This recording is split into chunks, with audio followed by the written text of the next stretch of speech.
How I passed FRM यानी financial risk manager part 1 exam in just 3 months.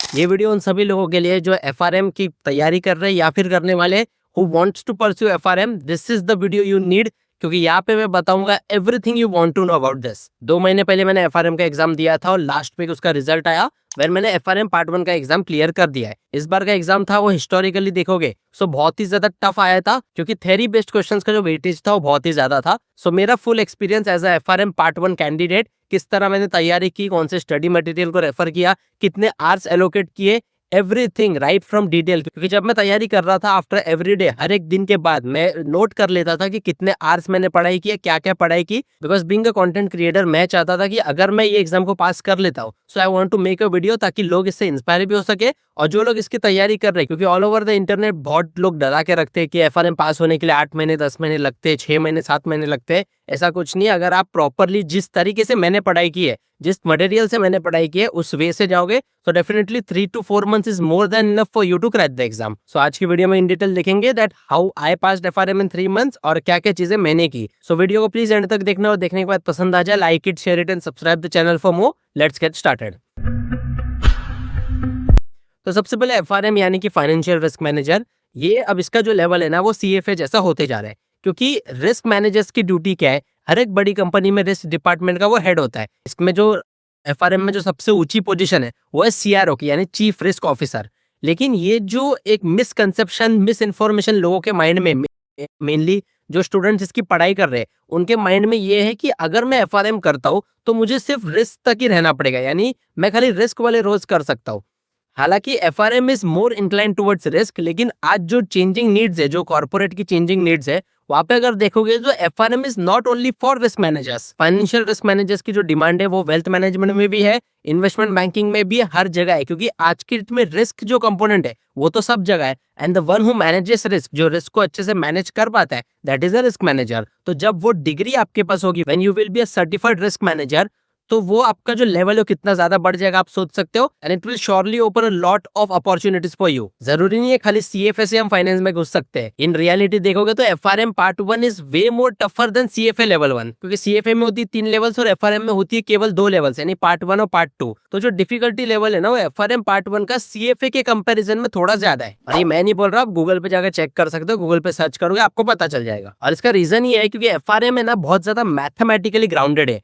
सबसे एक बड़ा डिस्क्लेमर आपको दे दूं, if you are planning to start preparing for FRM या फिर आप ऑलरेडी FRM में उतर चुके हो, तो आपको मैथमेटिक्स से प्यार होना चाहिए, आपको नंबर समझ आने चाहिए, आपको मैथ से प्यार होना चाहिए। क्योंकि इसमें जो कैलकुलेशंस है सबसे इंपॉर्टेंट, फाइनेंशियल कैलकुलेटर आपको लगेगा वो एक खरीद लेना, 4000 रुपए का मिलता है अमेजोन पे। टेक्सास का BA2+ फाइनेंशियल कैलकुलेटर खरीदो, उसके बिना ये FRM नहीं होता। मतलब FRM के कैलकुलेशंस में ये तो चाहिए ही, FRM का CFA में भी चाहिए ही होता है। तो यहाँ से आपका पहला खर्चा चालू होता है जो है 4000 रुपए फाइनेंशियल कैलकुलेटर का। अब हिस्टोरिकली देखोगे तो FRM पार्ट 1 का जो पास रेट है वो लगभग 45% के आसपास होता है, यानी पूरे वर्ल्ड वाइड जितने भी बच्चे ये एग्जाम में बैठेंगे तो उसमें से 45% लोग पास होते हैं। And I am more than glad, भगवान का बहुत ही ज्यादा शुक्रिया है कि मैं जो ये 45% की कैटेगरी उसमें था, मेरा पार्ट 1 क्लियर हो गया, that too within 3 months. अब FRM यानी फाइनेंशियल रिस्क मैनेजर एग्जैक्टली क्या होता है, कोर्स के बारे में डिटेल्स चाहिए तो उसके लिए आप FRM कमेंट कर दो, मैं डेफिनेटली कोर्स से रिलेटेड एक वीडियो बना दूंगा।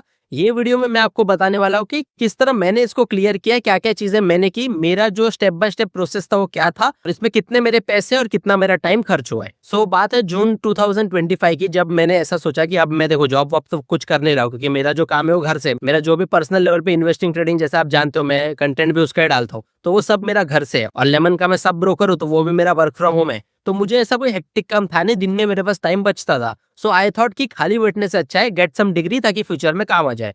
तो मैंने सर्च किया तो CFA, देखो CFA मेरे प्लान्स में है लेकिन अभी नहीं, मैं आज से 1-1.5 साल बात करूंगा। तो मैंने सर्च किया कि CFA के लेवल का ऐसा कौन सा और कोर्स है जिसकी वैल्यू CFA जितनी है, तो मेरी नजर में बड़ा FRM यानी फाइनेंशियल रिस्क मैनेजर। और आपको यहाँ पे गाइडलाइन दे दूं कि फाइनेंशियल रिस्क मैनेजर आज की डेट में, मतलब आज से 5 साल पहले जो CFA का हाल था ना, CFA डिग्री के बारे में, CFA सर्टिफिकेशन के बारे में इंडिया में इतने लोग जानते नहीं थे। लेकिन आज 2026 में उस कोर्स की डिमांड कॉर्पोरेट्स में बहुत ज्यादा है।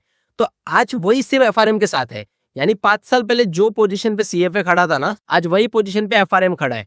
क्योंकि आज से 5 साल बाद रिस्क मैनेजर्स की जो डिमांड है वो स्काई रॉकेट होने वाली है डेफिनेटली। तो आने वाले 5 सालों में होपफुली एफआरएम तो सीएफए को भी पीछे छोड़ सकता है, क्योंकि जो डिमांड है वो बहुत ही ज्यादा राइजिंग है। तो मैंने एफआरएम का करिकुलम देखा और मैंने जब इसके बारे में पढ़ना शुरू किया था, इसके मतलब कोर्स के बारे में पढ़ना शुरू किया था कि ये होता क्या है, सो मुझे पता चला, मैंने लोगों के रेडिट पे पास्ट एक्सपीरियंसेस पढ़े कि नॉर्मली 6 to 8 मंथ्स लगता है अगर आप दिन के 3 से 4 घंटे पढ़ते हो। So by the end of June मैंने ये डिसाइड कर दिया था कि मेरे को एफआरएम तो करना है। तो फिर मैंने इसके फीस स्ट्रक्चर के बारे में देखा कि कितने पैसे लगने वाले। सो वेब पे सर्च करते करते मुझे मिला इमैटिकस लर्निंग, ये ऑनलाइन स्टडी पोर्टल है। एफआरएम में मुझे पास करवाने में इनका बहुत ही बड़ा हाथ है। तो मैंने इमैटिकस वालों से बात की। सो उन मतलब इमैटिकस इज बेसिकली ट्यूशन, जैसे कोर्स मेरे को कुछ करना है तो उसकी मुझे ट्यूशन भी लेनी पड़ेगी ना, पढ़ाई करनी पड़ेगी।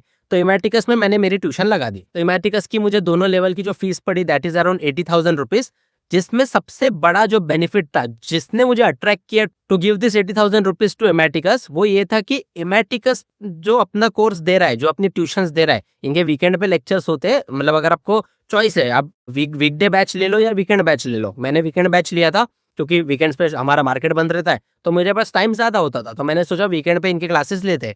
तो 4 आवर्स के क्लासेस होते हैं, लेकिन इमैटिकस वालों ने अपने कोर्स के साथ एनालिस्ट प्रेप का भी एक्सेस दिया था ना। वो analyst prep is one of the best, यानी वन ऑफ द बेस्ट क्या, the best to study for FRM. इसमें ऑलरेडी रिकॉर्डेड वीडियोस रहते हैं और ये अपडेट होते हैं। मतलब अगर कोई करिकुलम चेंज हुआ है ना, तो आपके पोर्टल में वो अपडेट हो जाएगा। और अगर आप खाली एनालिस्ट प्रेप का डायरेक्ट एक्सेस लेने जाते हो ना, so that is worth around 60,000 to 70,000। तो मैंने ये सोचा कि अगर मैं खाली एनालिस्ट प्रेप लेता हूँ तो मुझे 60 से 70,000 खर्च करने होंगे, और 80,000 में तो मुझे इमैटिकस ही मिल रहा है। सो मैंने सोचा कि इनका एक्स्ट्रा मेरे को सपोर्ट भी मिल जाएगा और साथ ही साथ इनके क्लासेस भी मिल जाएंगे। सो मैंने 80,000 पे करके इमैटिकस की फीस भर दी और इसमें ट्यूशन लगा ली। अब इमैटिकस में कैसा होता था, जो लेक्चर्स है वो वीकेंड पे, और वहाँ पे बच्चे भी ज्यादा थे। मेरी बैच में 20 से 25 लोग थे। तो अब जो प्रोफेसर है उनको तो सबके हिसाब से जाना पड़ेगा। So he can not rush out things, यानी वो फास्ट नहीं पढ़ा सकते थे क्योंकि सबकी स्पीड के साथ चलना होगा ना। तो वो मैंने देखा कि मैंने 2-3 हफ्ते उनके क्लासेस में बैठा and I found a pattern कि यहाँ पे अगर मैं पढ़ूंगा तो वेल एंड मैं पास होऊंगा, ये बात तो पक्की है, क्योंकि विद टाइम ये सब कंसेप्ट को डिटेल में पढ़ाते। लेकिन जो टाइम लग रहा था वो बहुत ही ज्यादा लग रहा था। और मेरे पास, मैंने अभी इमैटिकस वालों से एनरोल किया था, तो वो लोगों ने मेरे को दोनों जो पार्ट 1 और पार्ट 2 दोनों की बुक्स ऑलरेडी भेज दी थी। तो बुक्स जब मैंने पूरा करिकुलम देखा ना, तो आई थॉट कि अगर मैं, देखो अभी मैं पढ़ाई में थोड़ा अच्छा हूँ, मतलब मेरा 10th 12th सब ग्रेड्स देखोगे, इवन मेरा ग्रेजुएशन में I was the college topper. So पढ़ाई में मेरी पकड़ है। सो आई थॉट कि instead of wasting 8 to 9 months on this particular thing, अगर मैं दिन के थोड़े ज्यादा घंटे पढ़ सकता हूँ तो मैं ये चीज को 4 से 5 महीने में कंप्लीट कर सकता हूँ, क्योंकि जो करिकुलम मैंने देखा उसमें बहुत सी चीजें मुझे ऑलरेडी पता थी और कुछ ऐसी चीजें थी जिसको मैं पूरा न्यू भी था। तो मुझे उन्हीं चीजों पे काम करना था। तो मैंने फाइनली 20 जुलाई 2025, 20 जुलाई 2025 से इसकी पहली बार बुक खोली और खुद से पढ़ना चालू किया, कि एनालिस्ट प्रेप के रिकॉर्डेड वीडियोस मेरे पास थे। सो मैं वो वीडियो लगाता था, एक बार वीडियो देख लिया, उसमें से मेरी डायरीज में मैंने नोट डाउन कर दिया। चाहिए तो एक मैं स्पेशल वीडियो बनाऊंगा मेरे नोट्स के साथ, मेरी स्टडी मटेरियल के साथ, कि क्या क्या चीजें मैंने नोट डाउन की है, क्या इंपॉर्टेंट है। लेकिन ये वीडियो में हम ये जान लेते कि किस तरह इसको करना है, किस तरह स्टार्ट करना है। तो 20 जुलाई 2025 से मैंने पढ़ना चालू किया और मेरा टारगेट था कि टोटल देखो 64 या 65, आई थिंक 64 चैप्टर से टोटल, यानी 4 बुक्स है, उसमें टोटल देखोगे तो 64 चैप्टर से एफआरएम पार्ट 1 में। तो मैंने ये टारगेट बनाया था कि कुछ भी हो जाए मैं दिन का एक चैप्टर कंप्लीट करूंगा with proper notes, proper formulas. और एनालिस्ट प्रेप का सबसे जो बढ़िया फीचर है वो ये है कि इसमें ऑलरेडी मॉक क्वेश्चंस है। तो मैंने बहुत सारे मॉक क्वेश्चन सॉल्व किए, क्योंकि हर एक चैप्टर जो आप करते हो उसके बाद एनालिस्ट प्रेप में आपको वीडियो के नीचे मॉक क्वेश्चंस मिल जाते हैं। तो हर एक चैप्टर में 20 से 25 मॉक क्वेश्चंस होते हैं, जिसको प्रैक्टिस करना बहुत ही ज्यादा जरूरी है, क्योंकि वो क्वेश्चंस को मैंने प्रैक्टिस किया तो मेरी पकड़ अच्छी हुई, जिसने मुझे हेल्प किया to pass the exam in the first attempt. तो यही मेरा डेली रूटीन था, यानी एक वीडियो दिन का देखो, उसमें इंपॉर्टेंट नोट डाउन करो सारे पॉइंट्स, अपने खुद के नोट्स बनाओ, और वो चैप्टर जो बुक में इन डिटेल दिया है वो पूरा मैं चैप्टर भी पढ़ता था, और साथ ही साथ जो मॉक क्वेश्चन है हर एक चैप्टर के नीचे वो मॉक क्वेश्चन भी सॉल्व करता था। This was my daily routine. तो अब चैप्टर के ऊपर था, कोई अगर दिन चैप्टर छोटा है so I used to study 3 to 4 hours, कोई दिन चैप्टर अगर बड़ा है तो I used to study 8 to 9 hours also. एक दिन मुझे याद है, जो बुक 3 है ना, फाइनेंशियल मार्केट्स एंड प्रोडक्ट करके बुक 3 है, उसका जो 16 चैप्टर था इंटरेस्ट रेट्स का, उसमें मुझे वो चैप्टर को कंप्लीट करने के लिए लगे थे 16 घंटे। तो एक दिन मैं 10 घंटा बैठा था, दूसरे दिन 6 घंटा बैठा, क्योंकि वो चैप्टर में ऐसी बहुत सी चीजें थी जो मैंने पहली बार सुनी थी। सो उस पे मुझे काम करना बहुत ही ज्यादा जरूरी था। So that's why it took me so long to complete that chapter. लेकिन ऑन एन एवरेज अगर देखोगे ना, तो एक चैप्टर को अगर आप 4 से 5 घंटे भी देते हो, इन डिटेल देते हो, एकदम प्रॉपर फोकस के साथ, तो 3 साढ़े 3 महीनों के अंदर डेफिनेटली एफआरएम पार्ट 1 क्लियर हो जाएगा। तो अब आ जाते हैं कोर्स की फीस के ऊपर। अब तक तो मैंने आपको बताया था कि मेरी ट्यूशन फीस कितनी थी, जो मैंने एमआईटिकस को दी थी, वो था 80,000 रुपीज। अब आते हैं कोर्स की फीस के ऊपर। तो कोर्स की फीस कैसा है, ये तो डायरेक्ट यूएस में जाती है, जो गार्प है यानी global association of risk professionals, ये बॉडी रेगुलेट करती है एफआरएम एग्जाम को। तो जो फीस है वो गार्प के पास जाती है। तो गार्प की जो फीस है, तो वहाँ पे आपको स्टैंडर्ड रजिस्ट्रेशन फीस भरनी होगी ऑफ $400, यानी आज के हिसाब से देखोगे तो लगभग कितना हो गया, 36,000 रुपए। 36,000 रुपए आपको वो भरने पड़ेंगे। और फिर पर लेवल की जो एग्जाम फीस है, पर पार्ट की, यानी पार्ट 1 की, पार्ट 2 की, इसकी फीस अगर आप अर्ली रजिस्ट्रेशन करते हो, यानी आप समझो नवंबर में एग्जाम देने वाले हो, तो उससे 3 महीने पहले अगर रजिस्ट्रेशन करते हो तो वहाँ पे आपकी फीस $600 की लगेगी। वही अगर अगली रजिस्ट्रेशन डेडलाइन क्रॉस होने के बाद आप फीस पे करते हो तो वो $800 होगी। तो अगर आपको पक्का पता है कि मेरा ये जो करिकुलम है और ये जो मेरी तैयारी है, मैं एक पर्टिकुलर डेट में फुल्ली प्रिपेयर हो जाऊंगा, तो अर्ली रजिस्ट्रेशन कर दिया करो, क्योंकि साल में एफआरएम एग्जाम 3 बार होती है, मई महीने में, अगस्त महीने में और नवंबर में। सो मैंने तैयारी मेरी जुलाई में चालू की थी, so I was aiming the November attempt, और मेरी जो लास्ट डेट थी ना रजिस्ट्रेशन, अर्ली रजिस्ट्रेशन की, यानी $600 की फीस वाली, वो थी 31 जुलाई। तो मैंने 30 जुलाई के आसपास पेमेंट कर दिया था। तो यहाँ पे टोटल मेरी लेवल 1 की फीस कितनी हो गई, $400 का वन टाइम रजिस्ट्रेशन, और पार्ट 1 की एग्जाम फीस $600। तो $400 $600 टोटल $1,000 हो गए, और 90 रुपीज पर डॉलर के हिसाब से I spend 90,000 for the part 1 exam. तो मेरा टोटल खर्चा कितना हो गया, 90,000 फॉर द पार्ट 1 एग्जाम, जहाँ पे मेरी वन टाइम रजिस्ट्रेशन फीस आ गई, एग्जाम की फीस आ गई, और जो 80,000 मैंने ट्यूशन लगाई थी यानी एमआईटिकस में, जिसमें मुझे एनालिस्ट प्रेप का भी एक्सेस मिला, that is worth around 80,000 rupees. और जो फाइनेंशियल कैलकुलेटर स्टार्टिंग में बताया वो 4,000 रुपए का। टोटल मेरा खर्चा to pass the part 1 exam of FRM was of 1,74,000। अब आते हैं मेरे स्टडी हॉराइजन की तरफ कि मैंने कितना टाइम पढ़ा। तो 20 जुलाई 2025 यानी 20 जुलाई 2025 को पढ़ाई चालू की, और मेरा एग्जाम था 14 नवंबर 2025। तो 13 नवंबर की शाम तक तो मैं पढ़ ही रहा था, यानी रिवीजन सब मिला के इतने दिन मैंने पढ़े। अब आप काउंट कर लो कि कितने दिन होते हैं, लगभग जुलाई हो गया ना, अगस्त, सितंबर, अक्टूबर और नवंबर के ऊपर के दिन, यानी लगभग मैंने पढ़ा समझो 110 से 115 दिन। अब बढ़ते मेरे एफआरएम स्टडी आर्ट्स की तरफ। तो टोटल मैंने आपको बताया इसमें 4 बुक्स है, 4 सब्जेक्ट है, जिसमें पहली बुक है फाउंडेशंस ऑफ रिस्क मैनेजमेंट, दूसरी बुक है क्वांटिटेटिव एनालिसिस। ये बुक मुझे सबसे ज्यादा टफ गई थी, क्योंकि ये बुक में ऐसे बहुत से कंसेप्ट थे जिसको मैं अनफैमिलियर था, तो मुझे इसको डीप में पढ़ना पड़ा। बुक 3 थी फाइनेंशियल मार्केट्स एंड प्रोडक्ट्स, और बुक 4 थी वैल्यूएशन एंड रिस्क मॉडल्स। तो बुक 1 को कवर करने के लिए मुझे लगे थे टोटल 37 आवर्स, बुक 2 को कवर करने के लिए मुझे लगे 89 आवर्स, बुक 3 को कवर करने के लिए मुझे लगे 69 आवर्स, और बुक 4 को कवर करने के लिए मुझे लगे 55 आवर्स। और टोटल ऑफ 250 आवर्स में मेरी चारों बुक को पढ़ के हो गया था, यानी मॉक टेस्ट सॉल्व करके, पढ़ के, जो मेरी नोट्स थी वो बना के। टोटल मेरी 4 से 5 डायरी मैंने भर दी थी मेरे खुद के नोट से, और मैं उसमें से पढ़ता था। एक बार जो बुक का चैप्टर पढ़ लिया, सो फिर रिवीजन के टाइम और फर्दर रेफरेंसेस के लिए मैं मेरे खुद के बनाए हुए नोट्स पढ़ता था। क्योंकि जब भी आप खुद की नोट्स को पढ़ोगे, क्योंकि वो नोट्स आपने खुद लिखे आपकी खुद की लैंग्वेज में, सो वो आपको एग्जाम में क्लैरिटी देगा और आपको रिवीजन करने में आसानी जाएगी। तो 250 आवर्स मुझे लगे केवल सिलेबस को कवर करने के लिए। अब बचता है रिवीजन।